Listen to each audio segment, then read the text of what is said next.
हडपसरमधील Fursungi mall परिसरात सुरू असलेल्या बनावट कॉल सेंटरवर पोलिसांनी छापा टाकून ऑनलाईन गेमिंगच्या नावाखाली नागरिकांची फसवणूक करणाऱ्या रॅकेटचा पर्दाफाश केलाय। 3 ठिकाणी सुमारे 120 जणांच्या माध्यमातून हा गैरप्रकार सुरू होता।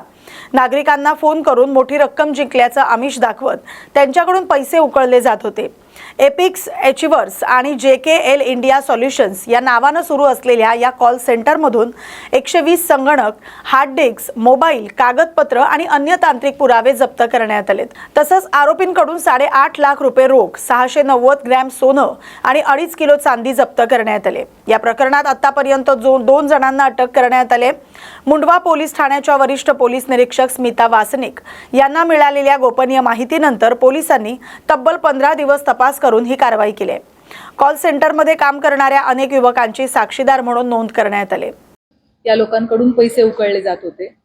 Epics achievers, JKL India solutions अशा नावाने हे कॉल सेंटर सुरू होते, जेणेकरून बाहेरून पाहणाऱ्या कोणालाही असे फेक कॉल सेंटर चाललेत याची कुठली कल्पना येऊ नये। आणि काही मायनर मुलं आणि साधारणतः 20 ते 25 वयोगटातल्या मुलांच्या माध्यमातून हे सगळं कॉल सेंटर चालवण्यात आलेलं होतं।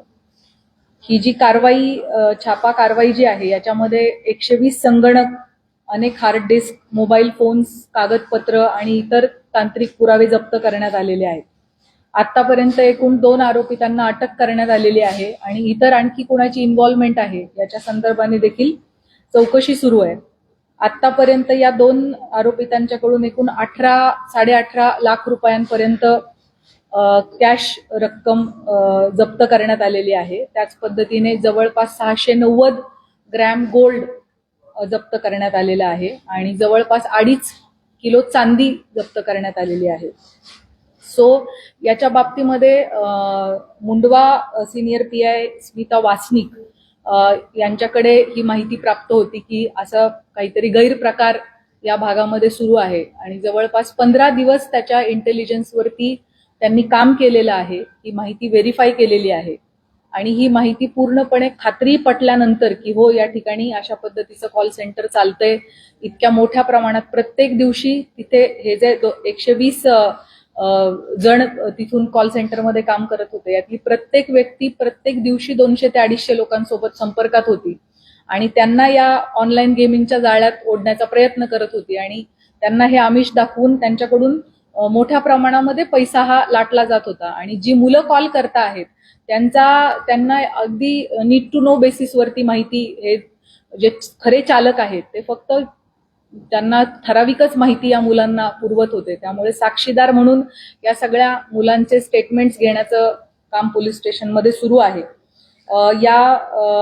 ही जी संपूर्ण कारवाई आहे ही नव्यानेच झोन 6 ला जॉईन झालेले DCP जीवन बेनीवाल, जे आता प्रेस कॉन्फरन्समध्ये माझ्या सोबत उपस्थित आहेत, यांच्या मार्गदर्शनाखाली आणि त्यांच्या लिडरशिपमध्ये करण्यात आलेली आहे। Senior PI Mundhwa Smita Wasnik, senior PI Girisha Nimbalkar, senior PI Amol More, ACP तिथल्या अनुराधा उदमाले, सिनियर PI बाबासाहेब निकम, सायबरच्या सिनियर PI स्वप्नाली शिंदे आणि FSLच्या देशमुख मॅडम आणि त्यांची संपूर्ण टीम, अशी खूप, आणि त्याच पद्धतीने आमचे सगळे अंमलदार, अशी 100च्या आसपास मॅनपॉवर गेले 2 दिवस यावरती काम करत आहे। याचा पंचनामा देखील अनेक तासांचा होता, कारण इतक्या मोठ्या प्रमाणामध्ये सिस्टीम्स, हार्ड डिस्क तिथे जप्त करण्यात आलेल्या आहेत आणि अतिशय चांगली कारवाई झोन 6 ने केलेली आहे आणि या माध्यमातून भविष्य काळामध्ये लाखो लोकांची फसवणूक याद्वारे झाली असती किंवा अनेक लोकांचे पैसे उकळले गेले असते। अनेक लोकांना ऑनलाईन गेमिंगचा अतिशय रिस्की असलेला छंद किंवा व्यसन लागू शकलं असतं, परंतु या कारवाईमुळे हे सगळं आपल्याला थांबवता आलेलं आहे। अतिशय वेल थॉट आणि वेल प्लॅन्ड कारवाई झोन 6 DCP आणि त्यांच्या संपूर्ण टीमनं इथं केलेली आहे आणि त्यातले काही अधिकारी इथे प्रातिनिधिक स्वरूपात उपस्थित आहेत। थँक्यू।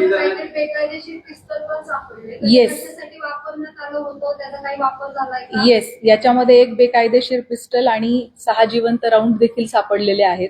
त्याच्याविषयी आपण अधिक माहिती घेतोय। हे जे पिस्टल आहे हे कंट्री मेड नाहीये, हे कंपनी मेड पिस्टल आहे आणि त्याचं पूर्वी लायसन्स मिळवण्यात आलेलं आहे, मात्र ते रिन्यू करण्यात आलेलं नाही. त्यामुळे ते जे बाळगलेलं आहे जवळ ते बेकायदेशीरच बाळगलेलं आहे आणि अर्थात त्यामुळे ते सेक्शन सुद्धा या केसमध्ये अट्रॅक्ट झालेले आहेत. किती जणांची फसवणूक झाली आणि साधारण अमाऊंट काय?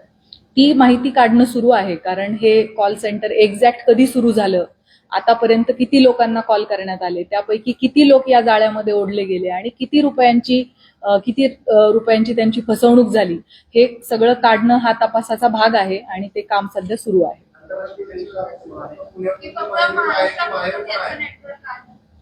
महाराष्ट्राच्या बाहेर देखील हे कॉल्स गेलेले असण्याची शक्यता नाकारता येत नाही, कारण आतापर्यंतच्या तपासात जे आपल्याला कळतंय की काही वेबसाईट्सवरून नंबर्स हे घेतले जात होते आणि त्या नंबर्सवर कॉल केले जात होते. त्यामुळे ज्या वेगवेगळ्या गेमिंग ऍप्सवरून हे नंबर मिळवण्यात आलेले आहेत आणि मग त्यांना या ऍपमध्ये फसवण्यासाठी कॉल करण्यात आलेले आहेत. सो हे नंबर्स महाराष्ट्राच्या बाहेरचे सुद्धा असण्याची शक्यता आहे.